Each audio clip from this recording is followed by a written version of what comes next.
Commission ಇದೆ, 2001 ಜನಗಣತಿ ಇದೆ. ಅದು ತಗೊಳ್ಳಿ, ಸುಪ್ರೀಂ ಕೋರ್ಟ್ ತೀರ್ಪಲ್ಲಿ ಹೇಳಿದ್ದಾರೆ ರಾಜ್ಯ ಸರ್ಕಾರ ಮಾಡಬಹುದು ಅಂತ.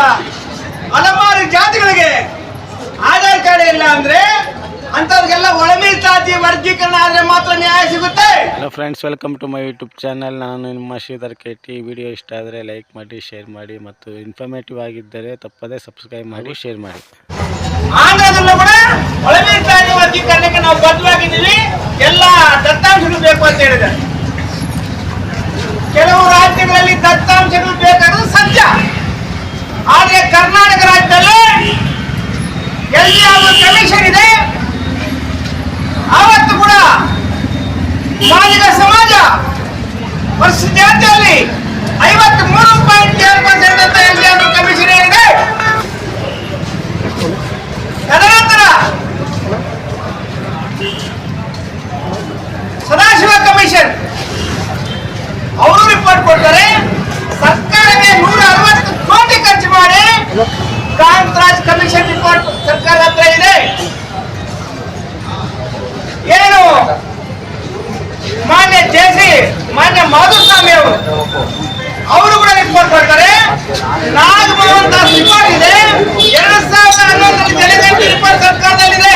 ಅಂದ್ರೆ ಕರ್ನಾಟಕ ರಾಜ್ಯದಲ್ಲಿ ದತ್ತಾಂಶಗಳ ಕೊರತೆ ಇಲ್ಲ. ನಿಖರವಾದ ಜನಸಂಖ್ಯೆ ವರದಿಯಿಂದ ಕರ್ನಾಟಕ ರಾಜ್ಯದಲ್ಲಿದೆ. ಕರ್ನಾಟಕ ರಾಜ್ಯದಲ್ಲಿ ನಿಖರವಾದ ದತ್ತಾಂಶ ಇಟ್ಕೊಂಡು ವರದಿ ಇಟ್ಕೊಂಡು ಮತ್ತೊಂದು ಆಯೋಗ ಇಲ್ಲಿ ಬೇಕಾಗಿಲ್ಲ.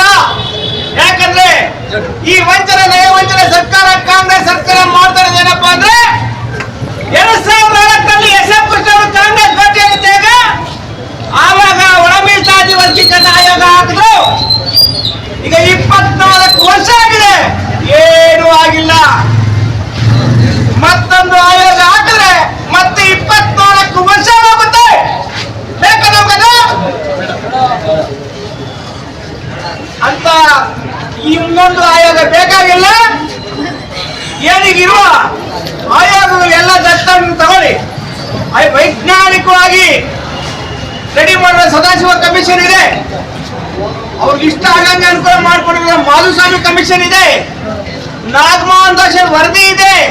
ಎಲ್ಲ ಬೇಡ ಅಂತ 2001 ಜನಗಣತಿ ಇದೆ. ಅದು ತಗೊಳ್ಳಿ, ಅದನ್ನು ತಗೊಂಡು ಒಳಮೀಸಲಾತಿ ಮಾಡಿ ಸುಪ್ರೀಂ ಕೋರ್ಟ್ ತೀರ್ಪಲ್ಲಿ ಹೇಳಿದ್ದಾರೆ ರಾಜ್ಯ ಸರ್ಕಾರ ಮಾಡಬಹುದು ಅಂತ. ಇದನ್ನ ನಾವು ಹೋದಾಗ ಏನ್ ಹೇಳ್ತಾ ಇದ್ರಿ, ಸುಪ್ರೀಂ ಕೋರ್ಟ್ ಕೇಸ್ ಇದೆ, ಸುಪ್ರೀಂ ಕೋರ್ಟ್ ಕೇಸ್ ಇದೆ ಅಂತ ಸಭೆ ಬೇಡ್ತಾ ಇದ್ರಿ. ಈಗ ಯಾವ ಸಭೆ ಬೇಡ್ತೀರಿ ನಮಗೆ? ಮಾದಿಗ ಮತ್ತು ಅದರ ಉಪಜಾತಿಗಳು, ನಾವು ಕೇವಲ ಮಾದಿಗ ಜನಾಂಗಕ್ಕೆ ಮಾತ್ರ ಕೇಳ್ತಾ ಇಲ್ಲ. ನಮ್ಮ ಜಾತಿಯೊಂದಿಗೆ ಅನೇಕ ಉಪಜಾತಿಗಳು ಇವತ್ತು ಅಲೆಮಾರಿ ಜಾತಿಗಳಿದ್ದಾವೆ. ಮಂಡ್ರು ಮಾದಿಗರ ಪಾಪ ಅವರು, ಆದ್ರೆ ಅಲೆಮಾರಿ ಸಕ್ರಿಗರು ಅವರು ಅಲೆಮಾರಿ ಜನಾಂಗ, ಆಶಾದ್ರು ಅವರು ಅಲೆಮಾರಿ ಜನಾಂಗ, ಸಿಂಧು ಮಾದಿಗರು ಇವತ್ತು ಕೂಡ ಅವ್ರಿಗೆ ರೇಷನ್ ಕಾರ್ಡ್ ಇಲ್ಲ, ಆಧಾರ್ ಕಾರ್ಡ್ ಇಲ್ಲ. ಪಾಪ ಕುಯ್ಕೊಂಡು ಜಾತಿಯಿಂದ ಬೀಸ್ಕೊಂಡು ಜೀವನ ಮಾಡ್ತಿದ್ದಾರೆ. ಅಂತವ್ರಿಗೆಲ್ಲ ಅನುಕೂಲ ಆಗ್ಬೇಕಪ್ಪ ಅಂದ್ರೆ ಸುಮಾರು 24 ಅಲೆಮಾರಿ ಜಾತಿಗಳಿಗೆ ಆಧಾರ್ ಕಾರ್ಡ್ ಇಲ್ಲ ಅಂದ್ರೆ ಅಂತವ್ರಿಗೆಲ್ಲ ಒಳಮೀಸಲಾತಿ ವರ್ಗೀಕರಣ ಆದ್ರೆ ಮಾತ್ರ ನ್ಯಾಯ ಸಿಗುತ್ತೆ. ಇವತ್ತು ಸರ್ಕಾರ ಏಕಾಏಕಿ ನೇಮಕಾತಿ ಮಾಡ್ತಾ ಇದೆ, ನೇರ ನೇಮಕಾತಿ ಮಾಡ್ತಾ ಇದೆ. ನೇರ ನೇಮಕಾತಿ ಮಾಡಿದ್ರೆ ಯಾರು ಅನುಕೂಲ ಮಾಡ್ತೀರಿ? ಯಾರಿದ್ದಾರೆ ನಮ್ಮ ಸಚಿವರು? ಈ 30 ಜಿಲ್ಲೆಯಲ್ಲಿ DC ನಮ್ಮವರಾಗಿದ್ದಾರೆ, SP ನಮ್ಮವರಾಗಿದ್ದಾರೆ.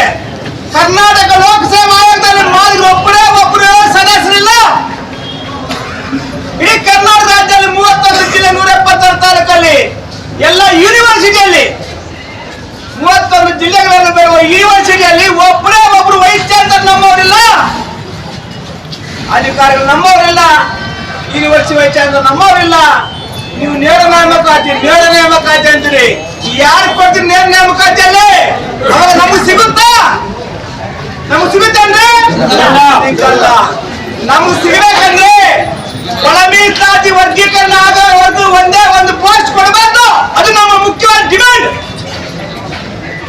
ಸರ್ಕಾರಕ್ಕೆ ಏನಾದ್ರು ಮಾನವ ಮರ್ಯಾದೆ ಇದ್ರೆ, ಒಂದು ಸಾಮಾಜಿಕ ನ್ಯಾಯ ಬದ್ಧತೆ ಇದ್ರೆ ಈ ಕೂಡಲೇ 30 ವರ್ಷದಿಂದ ಮೋಸ ಮಾಡಿದ್ರೆ ಸಾಕು, ಇನ್ನು ಮೋಸ ಮಾಡಬೇಡ್ರಿ. ಒಳ ಮೀಸಲಾತಿ ವರ್ಗೀಕರಣ ಜಾರಿ ಮಾಡಿ ಅಲ್ಲಿವರೆಗೂ ಒಂದೇ ಒಂದು ಪೋಸ್ಟಿಗೆ ಯಾರು ಕೊಡಬಾರ್ದು ಅಂತ ನಿರ್ಧಾರ ತಗೋ. ಆವತ್ತು ನಿಮ್ದು ಸಾಮಾಜಿಕರೇ ಅಂತ ಒಪ್ತೀವಿ, ಆವತ್ತು ನಮ್ಮ ಬಡವರ ಪರವಾಗಿ ಇದೀವಿ ಅಂತ ಒಪ್ತೀವಿ. ಇಲ್ಲ ಅಂದ್ರೆ ಈಗೇನು ಚುನಾವಣೆ ನಡೀತಾ ಇದೆ, ಆ ಚುನಾವಣೆಯಲ್ಲಿ ಕೂಡ ನಮ್ಮ ಜನಾಂಗ ಒಗ್ಗಟ್ಟಾಗಿ ನಿಮ್ ಕಾಂಗ್ರೆಸ್ ಪಕ್ಷ ಸೋಲ್ಸಕ್ಕೆ ಕರೆ ಕೊಡ್ತಾ ಇದ್ದೇವೆ.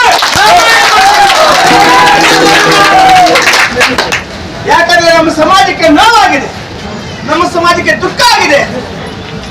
49 ವರ್ಷದಿಂದ ಮೋಸ ಮಾಡಿಕೊಂಡಿರೋ ಕಾಂಗ್ರೆಸ್ ಪಕ್ಷ ಈ 30 ವರ್ಷದಲ್ಲಿ ಒಳಮೀಸಲಾತಿ ವರ್ಗೀಕರಣದಿಂದ ಹೋರಾಟ ಮಾಡಿ ನಮ್ಮ ಲೀಡರ್ಸ್ ಎಲ್ಲ ಇವತ್ತು ಬೀದಿ ಪಾಲಾಗಿದ್ದೀವಿ. ಹೋರಾಟ ಮಾಡ್ಕೊಂಡೇ ಬಂದಿದ್ದೀವಿ. ಯಾವುದೇ ಸರ್ಕಾರಿ ಕೆಲಸಕ್ಕೆ ಹೋಗಕ್ಕಾಗಿಲ್ಲ. IAS ನಮ್ದಿಲ್ಲ, IPS ನಮ್ಸಿಲ್ಲ. ನಮ್ಮ ವಿದ್ಯಾರ್ಥಿಗಳು ಕೂಡ ಡಾಕ್ಟರ್ ಇಂಜಿನಿಯರ್ ಓದಕ್ ಆಗ್ತಾ ಇಲ್ಲ. ಇಷ್ಟೆಲ್ಲ ಕಷ್ಟದಲ್ಲಿದ್ದಾಗ ಮತ್ತೆ ನೀವು ಮುಂದೂಡ್ಕೊಂಡು ನಾಟಕ ಆಡ್ತಾ ಇದ್ದೀರಪ್ಪ ಅಂದ್ರೆ ಇನ್ನೊಂದು 24 ವರ್ಷ ನಾವು ಕಾಯೋದು ರೆಡಿ ಇಲ್ಲ. ಏನು ನಿಮ್ಮ ಚುನಾವಣೆ ಆಗುತ್ತೆ, ಚುನಾವಣೆ ಸೋಲ್ತೀರಿ, ನಂತರ ಕ್ರಾಂತಿಕಾರಿ ಹೋರಾಟ ಮಾಡ್ತೀವಿ. ನೀವು ಶಾಂತಿಗೆ ಬರ್ತಿಲ್ಲ ಅಂದ್ರೆ ನಾವು ಕ್ರಾಂತಿಕಾರಿ ಹೋರಾಟ ಮಾಡ್ತೀವಿ. ಏನು ಇವತ್ತು ಖಂಡನಹಳ್ಳಿಯಿಂದ ನಮ್ಮ ಸಮಾಜದ ಎಲ್ಲ ಲೀಡರ್ಸ್ ಕೂಡ ಪಾದಯಾತ್ರೆ ಬಂದಿದ್ದಾರೆ. ಏನು ನಮ್ಮ ಹೋರಾಟಗಾರರ ಶ್ರೀನಿವಾಸ ಆಗ್ಲಿ, ಒಬ್ಬರು ಪರಮೇಶ್ ಆಗ್ಲಿ, ನಮ್ಮ ಕರಿಯಣ್ಣ ಆಗ್ಲಿ, ನಮ್ಮ ಕೃಷಮಣ್ಣ ಆಗ್ಲಿ, ಏನು ನಮ್ಮ ಸ್ವಾಮೀಜಿ ನೇತೃತ್ವದಲ್ಲಿ ಬಂದಿದ್ದಾರೆ.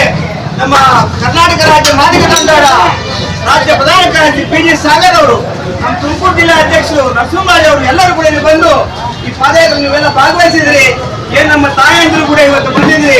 ನಿಮ್ಗೆಲ್ಲರಿಗೂ ನಮಸ್ಕಾರ ಮಾಡ್ತಾ, ಹಳ್ಳಿ ಎಲ್ಲೆಲ್ಲಿ ಕೂಡ ಇವತ್ತು ಹಿರಿಯೂರು ತಾಲೂಕಲ್ಲಿ ಹಳ್ಳಿ ಎಲ್ಲಿ ಕೂಡ ಎಚ್ಚೆತ್ಕೊಂಡು ತೋರಿಸಿದ್ರಿ. ಕಣ್ಣನಹಳ್ಳಿಯಿಂದ ಕಣ್ಣನಹಳ್ಳಿ ಚಿದಾನಂದವರು ಬಂದವರು ಎಲ್ಲ ನಡೆಸು